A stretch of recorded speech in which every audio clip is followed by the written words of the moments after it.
Hi, good afternoon, everyone. Hello, it is Tina Powell and Mark Germain coming to you from Beacon Wealth Management today. Welcome to our Facebook Live for October. Today's broadcast, we are going to be talking about a recent issue that affected 3 billion people, and that is the Equifax hack.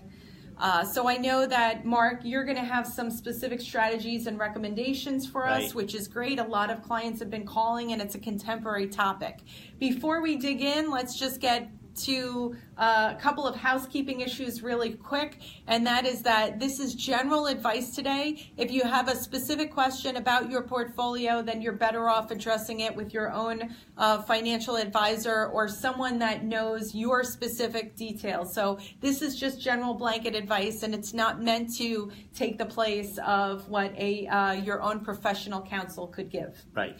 Okay, great. So let's dig into it. The fact is that there was a massive breach with with Equifax that affected over 3 billion people. Well, that was the Yahoo, was 3 billion. Okay. Right. I think Equifax is near that number, though. If I remember the last quote, I think it was about 4 billion. But we've got driver's license numbers, social security number, addresses, car loans, bank account numbers, all of that. Kind of tell us, what does this mean for the average consumer? Well, I think the major issue is we live in a digital society, and everybody is doing things on the internet, in the cloud. And if you're going to continue to do that, there's going to continue to be more and more hacks. We were recently at a conference with a major brokerage firm, and they said they have more hacks in one day than we'll probably have in our lifetime. And that they have resources that are constantly looking at cybersecurity. And we, as individuals, need to consider our own cybersecurity. And that's really what Equifax and the Yahoo and the hack into SEC is pointing out to us. We need to be responsible for our own data and our own security. So would your recommendation, being with that in mind, to get on the phone and actually be vigilant with Equifax and to call them on the phone and demand any kind of information? Yeah, that's a good question, and all of our clients are asking this. Do I need to call Equifax right away? It's the barn door is open, the horse is out, everything's already happened. You're not going to be able to change what actually happened. So what you're going to be able to change is what happens in the future. So number one, calling Equifax is just going to tie yourself up on the phone line, not get any satisfaction, and maybe get more frustrated. First thing to do is create some safety to the things that they could have captured and that they could have stolen. One is to change your passwords. If you don't know how to create really difficult passwords, then use a password server. What's the password manager, software? Right? A password manager, a password software, and it will generate those passwords and it will sign on to your programs for you. Two is get in touch with all of your banks and make sure that they lock down your credit and to let you know if there's anything happening on your accounts.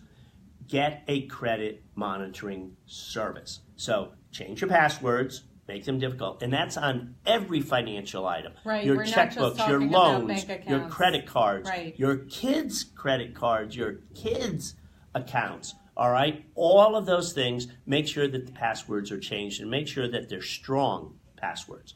Next, get a credit monitoring service so you know what happens with your credit score on a regular basis, because you can once a day just say, tell me my credit score, and 30 seconds later you can see if it's different than yesterday, you know there's been activity.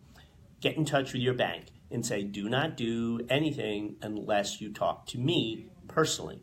And that will allow you to make sure that things don't happen. Someone doesn't go to one of the other branches, say they're you, and they have your social security number and open a new account, which has happened.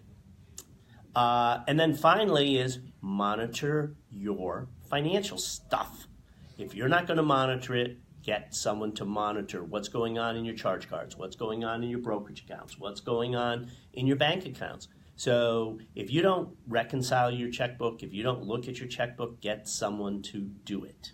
I think that one of the other things too, if you can't monitor the things that you need to be monitoring, what would your feelings be about a security freeze or a credit freeze? I personally I had a credit monitoring service, and then I took it to the next phase, and that I have everything on complete lockdown. Would you recommend that as a strategy for some of your clients, or for people who can't necessarily, monitor with the same type of vigilance that you're talking about? I think if people are not going to be using new credit on a regular basis, freezing your credit is a perfect solution, that it works well, and then just realize the next time you apply for credit, you're going to have to call the agency. So the process to lock your credit down is you have to call each one, Equifax, Experian, and TransUnion. Mm-hmm. And you have to cancel, and you have to tell them to lock down your credit. And then you have to call them to reopen it.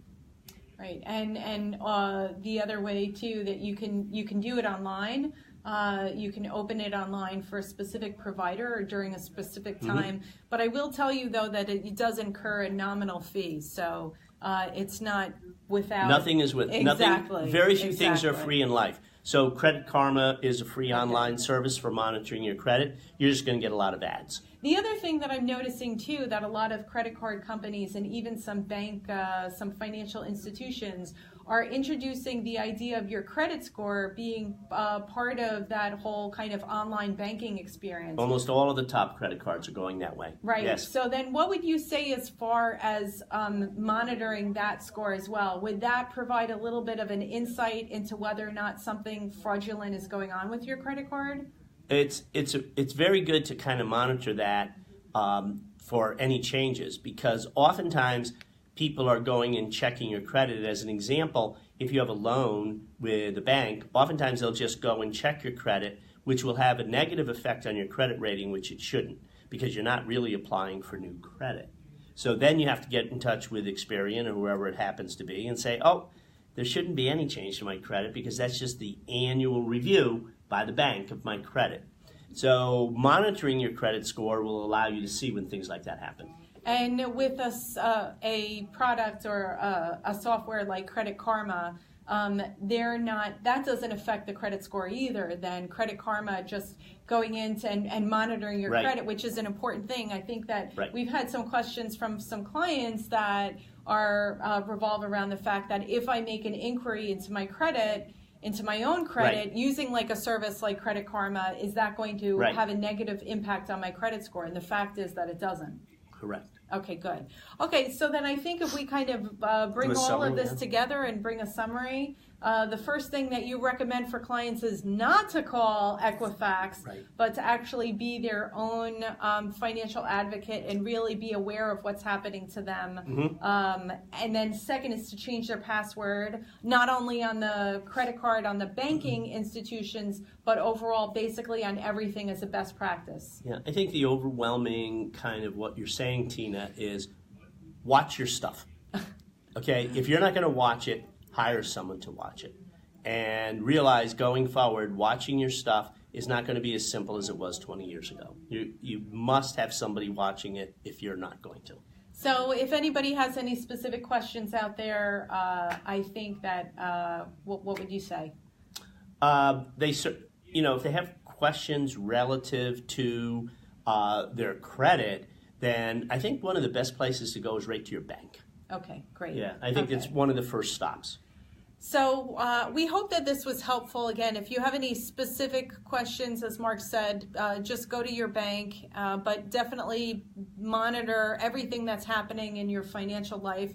And certainly if you have any additional questions, you can reach us offline by telephone 201-447-9500. And you can also reach us by email, thebeaconteam@bwmllc.com. We've got a great website, and we have a great event coming up on November 16th. Do you want to talk about that? I don't want to take too much time talking about it. It's about asset protection, which again, I guess is kind of in the same avenue. But we are having an event November 16th on asset protection for medical professionals. And that'll be held in Clifton, New Jersey. So great. Okay, so if you want any information on that, please check our website and also to check the events section of our Facebook page. We're signing off today. Everyone have a wonderful day. Be safe, and we'll talk to you soon. Bye. Thank you.